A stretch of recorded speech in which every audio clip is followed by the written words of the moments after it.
حامدا ومصليا ومسلما اما بعد الحمدللہ آج 13ویں تراویح ہے اور 19 پارے تراویح کی نماز میں مکمل ہو گئے۔ 18ویں پارے کا آخر کا پاؤ پڑھا گیا۔ کل شروع ہوئی تھی سورہ نور۔ حضرت عمر فاروق بن خطاب رضی اللہ تعالیٰ عنہ فرمایا کرتے تھے علموا نساءکم سورۃ النور، اپنی عورتوں کو سورہ نور کی تعلیم دو۔ یہ حضرت عمر رضی اللہ تعالیٰ عنہ کا فرمان ہے، علموا نساءکم سورۃ النور، اپنی عورتوں کو سورہ نور سکھلاؤ۔ کیوں؟ اس لیے کہ سورہ نور میں بہت سارے مسائل پردے کے بھی ہیں، عورتوں سے متعلق بہت سارے مسائل ہیں، کسی کے یہاں آنے جانا جس کو کہتے ہیں آداب معاشرت، کہ ہمیں کس طرح زندگی گزارنی چاہیے، وہ بہت سارے مسائل بیان کیے گئے ہیں۔ چنانچہ آج کے اخیر کے پاؤں میں اللہ کا ارشاد ہے وَمَن يُطِعِ اللَّهَ وَرَسُولَهُ وَيَخْشَ اللَّهَ وَيَتَّقِهِ فَأُولَٰئِكَ هُمُ الْفَائِزُونَ۔ کامیابی کے لیے اللہ نے 4 بنیادی باتیں بتلائی۔ نمبر 1 اللہ کی اطاعت، نمبر 2 رسول کی اطاعت، نمبر 3 اللہ کا ڈر، اور نمبر 4 تقوی۔ جس شخص میں یہ 4 صفتیں ہوں گی، اطاعت خدا بندی، اطاعت رسول، خشیت الہی اور تقوی، فَأُولَٰئِكَ هُمُ الْفَائِزُونَ، ایسے لوگ کامیاب ہو گئے۔ اس کے بعد پھر حکم دیا اطیعوا اللہ واطیعوا الرسول، اللہ اور اس کے رسول کی اطاعت کرو۔ پھر اللہ نے ایمان والوں سے ایک وعدہ فرمایا لَيَسْتَخْلِفَنَّهُمْ فِي الْأَرْضِ كَمَا اسْتَخْلَفَ الَّذِينَ مِنْ قَبْلِهِمْ۔ اللہ کا ایمان والوں سے وعدہ ہے، اور ان لوگوں سے وعدہ جو اچھے عمل کریں گے۔ کیا وعدہ ہے؟ اللہ ایمان والوں کو اور عمل صالح کرنے والوں کو روئے زمین پر خلافت اور حکومت عطا فرمائے گا، جیسا کہ اللہ نے پہلے لوگوں کو حکومت عطا فرمائی۔ لیکن شرط ہے یعبدوننی لا یشرکون بی شیئا، سارے لوگ پہلی شرط یہ کہ میری عبادت کریں، دوسری شرط ہے میرے ساتھ کسی کو شریک نہ کریں۔ اگر مسلمان اللہ کی عبادت کرتے رہیں گے، اللہ کے ساتھ کسی کو شریک نہیں کریں گے، تو اللہ ان ایمان والوں کو روئے زمین پر ایک نہ ایک دن خلافت اور بادشاہت عطا ضرور فرمائے گا انشاءاللہ۔ اسی لیے حکم دیا وَأَقِیمُوا الصَّلَاةَ وَآتُوا الزَّکَاةَ، نماز قائم کرو، زکوٰۃ دو، وَأَطِیعُوا الرَّسُولَ، اور رسول کی اطاعت کرو، لَعَلَّکُمْ تُرْحَمُونَ، تاکہ تم پر رحم کیا جائے۔ اس کے بعد حکم دیا کہ 3 اوقات ایسے ہیں، اگر تم ان 3 وقتوں میں سے کسی کے گھر پر جاؤ تو اجازت لیے بغیر کمرے میں داخل نہ ہوا کرو۔ وہ 3 وقت کیا ہیں؟ نمبر 1 من قبل صلاۃ الفجر، فجر کی نماز سے پہلے، چونکہ وہ وقت آرام کرنے کا ہے، سونے کا، آدمی سویا ہوا ہے، تو فجر سے پہلے اگر کسی کے یہاں جاؤ، اگر ایک گھر ہے اور اس میں 4-5 کمرے ہیں، باپ بیٹے کے کمرے میں جا رہا ہے، بھائی بھائی کے کمرے میں جاتا ہے، بہن بھائی بہن کے کمرے میں جا رہے ہیں، تو وہاں پر دوسرے کے کمرے میں جانے سے پہلے دروازہ پیٹو۔ ہو سکتا ہے بھائی کس حال میں اندر ہو، بیٹا کس حال میں ہو، یا خود بیٹا اپنے ماں باپ کے کمرے میں جاتا ہے، تو بیٹے کی ذمہ داری ہے کم از کم جب ایسے فجر کی نماز سے پہلے ماں باپ کے کمرے میں جائے تو پہلے باہر سے دروازہ پیٹے۔ ہو سکتا ہے ہمارے والدین کس حال میں لیٹے ہوئے۔ دوسرا وقت ہے وَحِينَ تَدْعُونَ ثِيَابَكُم مِّنَ الظَّهِيرَةِ، تم دوپہر میں جس وقت کپڑے اتار کر لیٹتے ہو، آدمی کی فطرت ہے دوپہر میں کھانا کھانے کے بعد آرام کرتا ہے، قیلولہ کرتا ہے، یہ وقت بھی ایسا ہے کہ اگر تم ایک دوسرے کے کمرے میں جاؤ تو پہلے اجازت لے لیا کرو۔ تیسرا وقت ہے وَمِن بَعْدِ صَلَاةِ الْعِشَاءِ، عشاء کی نماز کے بعد۔ آدمی سونے کے لیے کمرے میں لیٹا ہوا ہے، باپ کو ضرورت پڑی اور بیٹا شادی شدہ ہے، اس صورت میں خاص طور پر بیٹے کے کمرے کے ڈائریکٹ جا کر داخل نہ ہو جائیں، بلکہ پہلے اجازت لے لیا کریں۔ ثلاث عورات لکم، یہ 3 اوقات تمہارے پردوں کے ہیں خاص طور پر۔ اس کے بعد بچوں کے تعلق سے فرمایا وَإِذَا بَلَغَ الْأَطْفَالُ مِنْكُمُ الْحُلُمَ فَلْيَسْتَأْذِنُوا كَمَا اسْتَأْذَنَ الَّذِينَ مِنْ قَبْلِهِمْ، بچے کسی کے یہاں آئے جائیں ان کو اجازت لینے کی ضرورت نہیں ہے، لیکن جب وہ بالغ ہو جائیں اب ان کے لیے بھی وہ حکم ہے کہ جب وہ کسی کے یہاں جایا کریں اب وہ اجازت لیے بغیر کسی کے یہاں نہ جایا کریں۔ پھر اللہ نے ایک مسئلہ بیان فرمایا کہ اندھوں پر، لنگڑوں پر، بیماروں پر کوئی حرج نہیں، اور نہ تم پر کہ تم اپنے گھروں سے یا اپنے ماں باپ کے گھروں سے، اپنی ماؤں کے گھروں سے، بھائیوں کے گھروں سے، بہنوں کے گھروں سے، چچاؤں کے گھروں سے، پھوپھی کے گھروں سے یا ماموں کے گھروں سے یا خالہ کے گھر سے کچھ کھا لیا کرو۔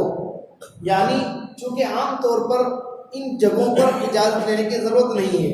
ہماری والدہ کا کمرہ الگ ہے، فریج میں اگر کچھ کھانے کی چیز رکھی ہوئی ہے اور بیٹے نے اٹھا کر کچھ کھا لیا تو امی کو کوئی اعتراض نہیں ہوگا۔ اسی طرح اگر کہیں پر ہماری دوستوں سے بے تکلفی ہے تو ہمیں وہاں چھوٹی موٹی چیزیں کھانے کے لیے اجازت لینے کی ضرورت نہیں ہے۔ اجازت دو طرح کی ہوتی ہے، ایک اجازت صریحی اور ایک ہوتی ہے اجازت حکمی۔ ایک تو یہ معلوم ہے کہ اگر میں نے فلاں صاحب کی کوئی چیز استعمال کر لی، ان سے پوچھے بغیر، ان کو ناراضگی ہوگی، ان کو غصہ آئے گا، تو پھر ہمیں وہاں پر اجازت لیے بغیر کوئی کام نہیں کرنا چاہیے۔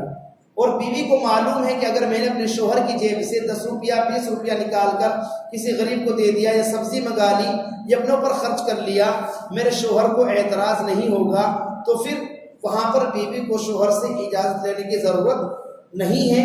یہ ہے اجازت حکمی۔ اس کے بعد فرمایا ایمان والے تو وہ ہیں جو اللہ پر اور اس کے رسول پر ایمان لاتے ہیں۔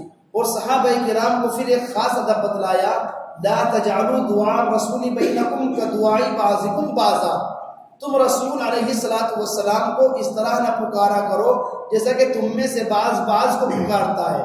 ایک آدمی بے تکلفی میں اپنے دوست کو آواز لگاتا ہے، بھائی کو آواز لگاتا ہے، اس کا طریقہ الگ ہوتا ہے۔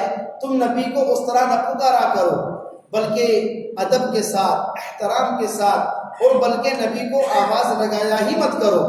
تمہارا فرض بنتا ہے آگے بڑھو اور آگے بھاگ کر کے اللہ کے رسول علیہ السلام سے ملاقات کرو، پیچھے سے یا رسول اللہ، یا نبی اللہ۔ نبی تمہارے حکم کے محتاج نہیں ہے اور وہ تمہارے حکم کے تابع نہیں ہے کہ تم ان کو آواز لگاؤ۔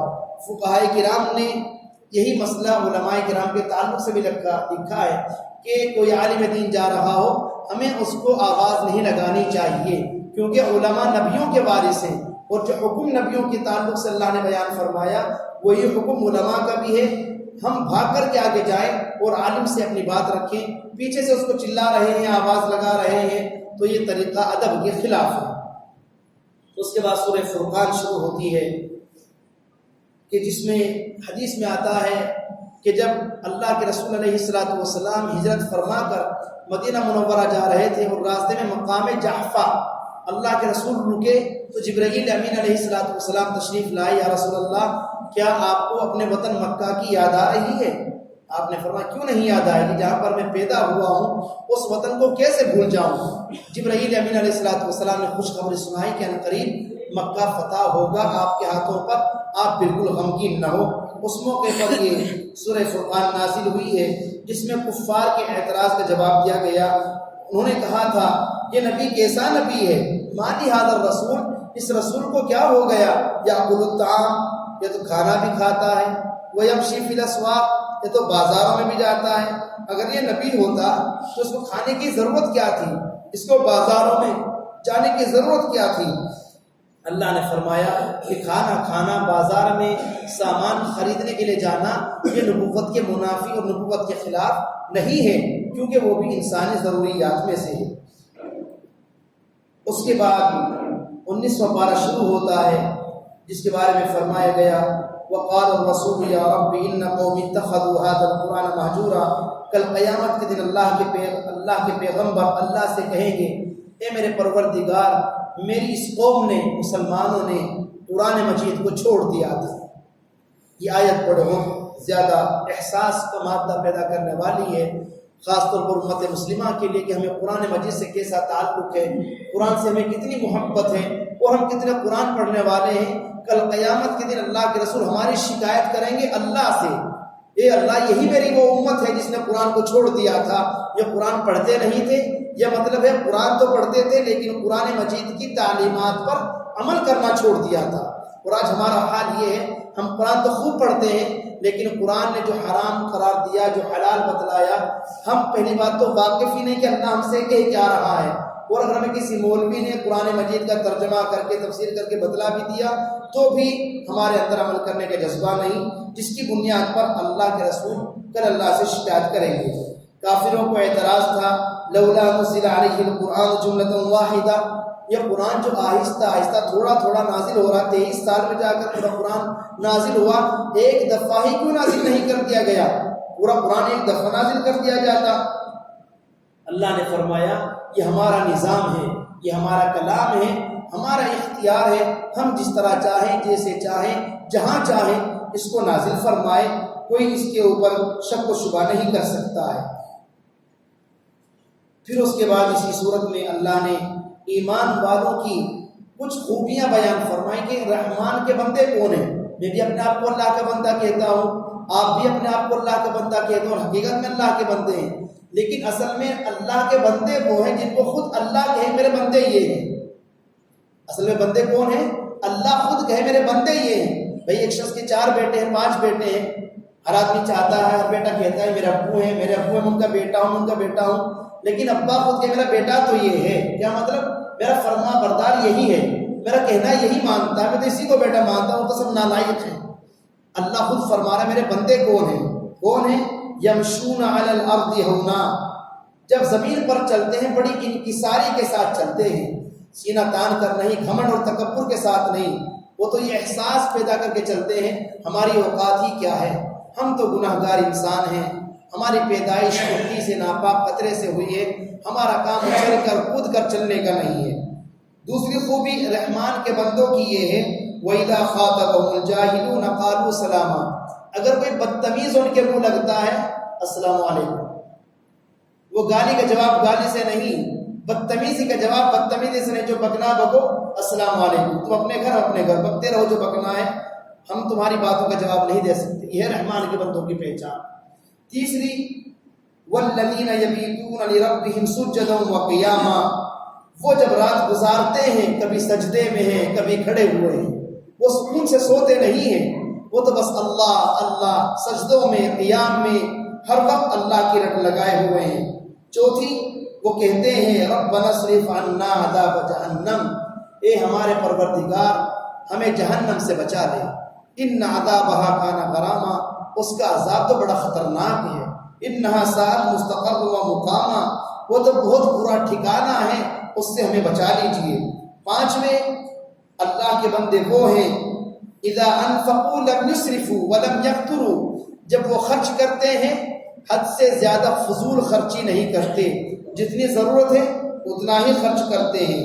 پھر اور کیا کرتے ہیں الرحمن کے بندے؟ لا يدعون مع اللہ الہا آخر، وہ اللہ کے ساتھ کسی دوسرے معبود کی پوجا نہیں کرتے۔ ولا يقتلون النفس التي حرم الله الا بالحق، وہ کسی جان کا قتل نہیں کرتے۔ ولا يزنون، وہ زنا نہیں کرتے۔ اور پھر اللہ نے کیا فرمایا؟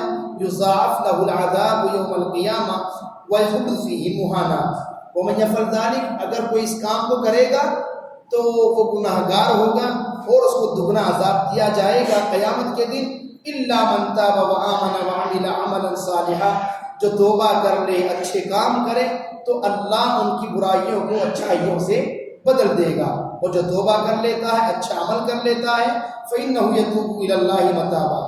اور کیا خوبی ہے رحمان کے بندوں کی؟ لا يشهدون الزور، وہ بکتے نہیں ہیں۔ یہ ترجمہ میں کر رہا ہوں، ترجمہ اصل ہے لا يشهدون الزور، وہ جھوٹی گواہی نہیں دیتے۔ جھوٹی گواہی کون دیتا ہے؟ جو نوٹوں میں بک جاتا ہے، اس سے کچھ بھی کہلوا لو، ایک گڈی دکھا دو۔ لا يشهدون الزور، رحمان کے بندے وہ ہیں جو جھوٹی گواہی نہیں دیتے۔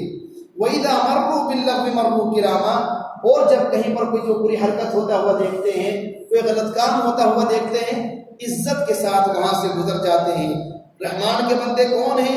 اذا ذکروا بآیات ربہم، جب ان کے سامنے ان کے رب کی آیتوں کی تلاوت کی جاتی ہے، لم یخروا علیہا صما وعمیانا، وہ بہرے اور اندھے ہو کر نہیں سنتے، وہ توجہ کے ساتھ قرآن مجید کو سنتے ہیں، اللہ کی باتوں کو سنتے ہیں۔ رحمان کے بندے کون ہیں؟ جو کہتے ہیں ربنا ہب لنا من ازواجنا وذریاتنا قرۃ اعین، اے اللہ ہمیں ٹھنڈک عطا فرما ہماری بیویوں سے، ہماری اولاد سے، اور ہمیں متقیوں کا امام بنا۔ یہ آیت کی بڑی تاثیر ہے۔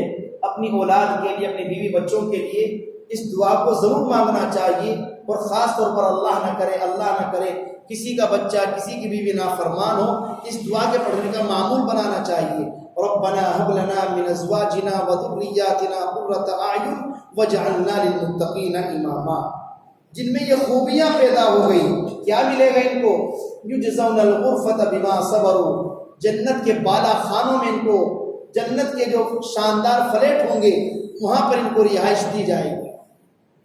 وَيُلَقُّونَ فِيهَا تَحِيَّةً وَسَلَامًا، خدام آیا کریں گے اور ان جنتیوں سے آ کر، جن میں خوبیاں تھی رحمان کے بندوں میں، السلام علیکم السلام علیکم، رحمان نے جو ان کے لیے وہاں پر خادم اور غلام تیار کر رکھے جنت میں، وہ بار بار آ کر ان کا استقبال کیا کریں گے۔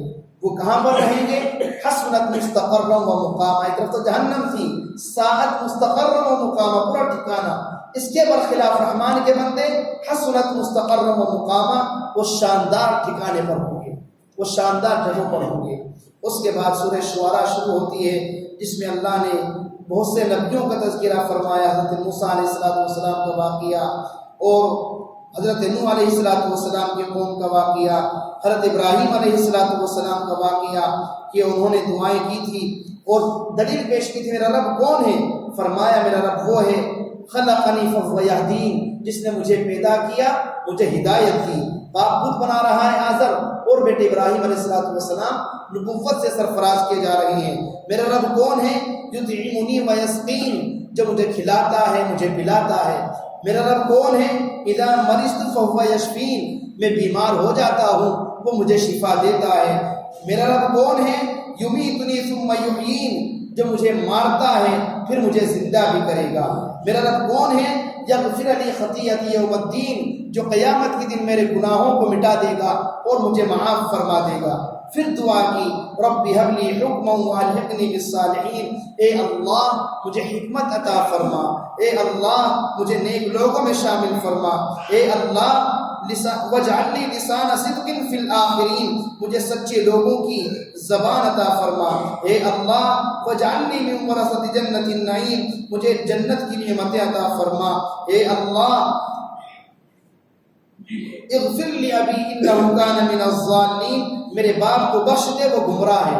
ابراہیم علیہ السلام نے اپنے باپ آزر کے لیے دعا، میں نے بتلایا تھا یہ ایک چند دنوں کے لیے دعا تھی، چونکہ اب کافر کے لیے، مشرک کے لیے دعا نہیں کر سکتے۔ جب اللہ نے آپ کو منع کر دیا کہ ابراہیم تم اپنے باپ کے لیے دعا نہیں کر سکتے ہو، وہ کافر ہے، مشرک ہے، تب ابراہیم علیہ السلام نے دعا کرنا بند کر دیا۔ پھر حضرت ہود علیہ السلام کا واقعہ، حضرت صالح علیہ السلام کا واقعہ، حضرت لوط علیہ السلام کا واقعہ، حضرت شعیب علیہ السلام کا واقعہ، اور سارے نبیوں کی دعوت کا ایک خلاصہ۔ ہر نبی نے اپنی قوم سے کیا کہا؟ انی لکم رسول امین، میں تمہاری طرف امانت دار رسول بنا کر بھیجا گیا ہوں۔ فاتقوا اللہ، اللہ سے ڈرو، واطیعون، میرا کہنا مان لو، وما اسألکم علیہ من اجر، مجھے تم سے کچھ بھی نہیں چاہیے، مجھے کوئی روپیہ پیسہ نہیں چاہیے، ان اجری الا علی رب العالمین، مجھے تو اللہ کے یہاں بہت کچھ ملنے والا ہے۔ اس کے بعد سورہ نمل شروع ہوتی ہے۔ نمل کے معنی چیونٹی کے آتے ہیں، چونکہ اس میں چیونٹی کا واقعہ آیا ہے۔ حضرت داؤد اور حضرت سلیمان علیہ السلام، داؤد باپ ہیں اور سلیمان علیہ السلام ان کے بیٹے ہیں۔ دونوں کو اللہ نے نبوت سے سرفراز فرمایا، اور سلیمان علیہ السلام کو اللہ نے ہواؤں پر، دریاؤں پر، سمندروں پر، غرصے کے ساری چیزوں پر بادشاہت عطا فرمائی تھی۔ پوری دنیا میں 4 بادشاہ ہوئے ہیں جن کو اللہ نے ساری دنیا پر حکومت عطا فرمائی، 2 مسلمان، 2 کافر۔ مسلمانوں میں ذوالقرنین اور حضرت سلیمان علیہ السلام، اور کافروں میں بخت نصر اور نمرود۔ ان دونوں کو اللہ نے پوری کائنات پر حکومت عطا فرمائی تھی۔ سلیمان علیہ السلام نے جب گزرے، چیونٹی نے دیکھا کہ سلیمان علیہ السلام آ رہے ہیں، تو چیونٹی کے جو سردار تھے اس نے دوسری چیونٹیوں سے کہا ادخلوا مساکنکم، اپنے اپنے بلوں میں گھس جاؤ، کہیں سلیمان تمہیں کچل نہ دے۔ ان کو نظر بھی نہیں آئے گی چیونٹی پڑی ہوئی ہیں، اور تمہارے اوپر سے سلیمان گزر کر چلے گئے تو تمہیں پیس دیں گے۔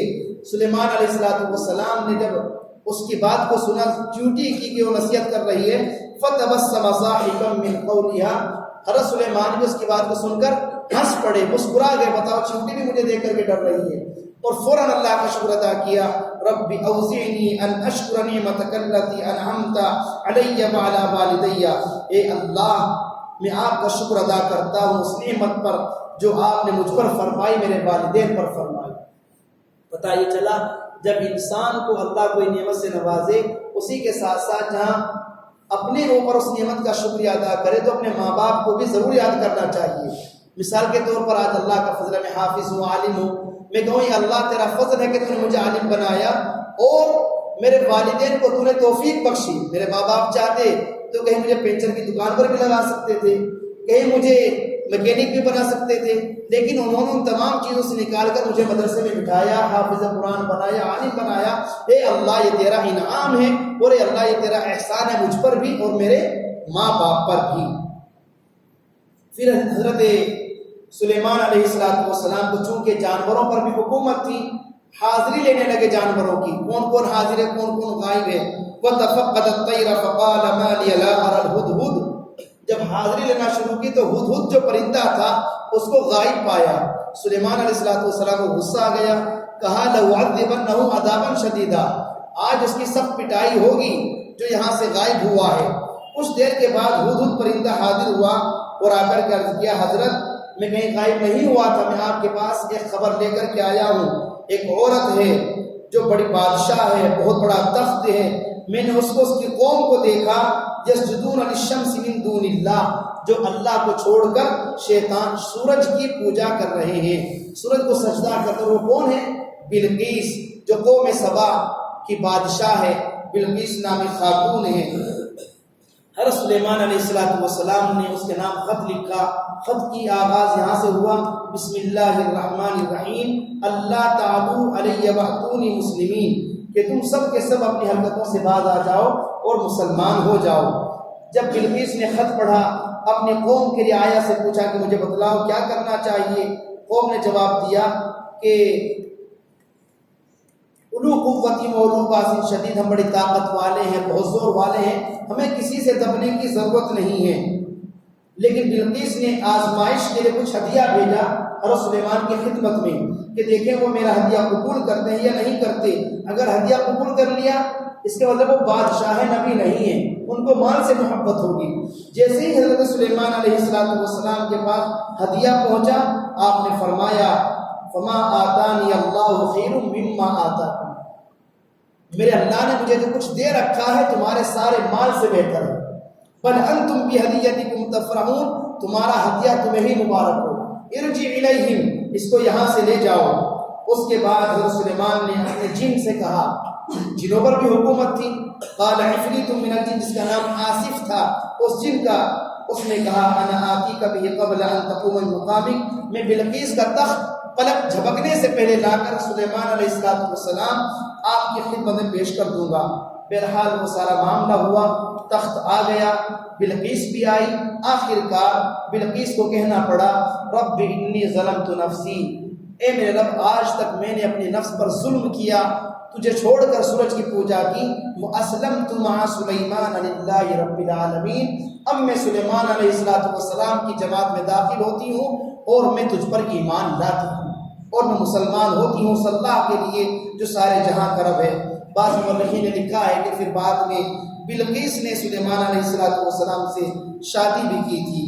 پھر آگے تذکرہ آیا حضرت صالح علیہ السلام کا، جن کو قوم سمود کی طرف نبی بنا کر کے بھیجا گیا تھا۔ اللہ نے فرمایا جو لوگ ایمان لائے فَأَنْجَيْنَاهُ وَأَهْلَهُ إِلَّا امْرَأَتَهُ، ہم نے لوط علیہ السلام کو، ان کے گھر والوں کو بچا لیا اپنے عذاب سے سوائے ان کی بیوی کے۔ لوط علیہ السلام نبی ہیں لیکن بیوی ایمان میں داخل نہیں ہوئی تھی۔ جب عذاب آیا تو لوط علیہ السلام کی بیوی بھی اللہ کے عذاب کی گرفت میں آئی۔ وَأَمْطَرْنَا عَلَيْهِمْ مَطَرًا، ہم نے ان پر ایسی بارش برسائی، فَسَاءَ مَطَرُ الْمُنذَرِينَ، جو بڑی خطرناک بارش تھی۔ کہہ دیجئے الحمدللہ وسلام علی عبادہ الذین اصطفیٰ، اللہ خیر عما یشرکون۔ یہاں پر آ کر یہ 19واں پارہ مکمل اور سورہ نمل کی مختصر سی تفسیر آپ کے سامنے پیش کی گئی ہے۔ کل انشاءاللہ 20واں پارہ اور 21واں پارے کا ایک قول آپ کے سامنے اس وقت خلاصہ پیش کیا جائے گا۔ اللہ تبارک و تعالی ہم سبھی کی عمروں میں برکت عطا فرمائے، اللہ قرآن مجید کی تعلیمات پر عمل کرنے کی توفیق نصیب فرمائے، آمین۔ وما علینا الا البلاغ المبین۔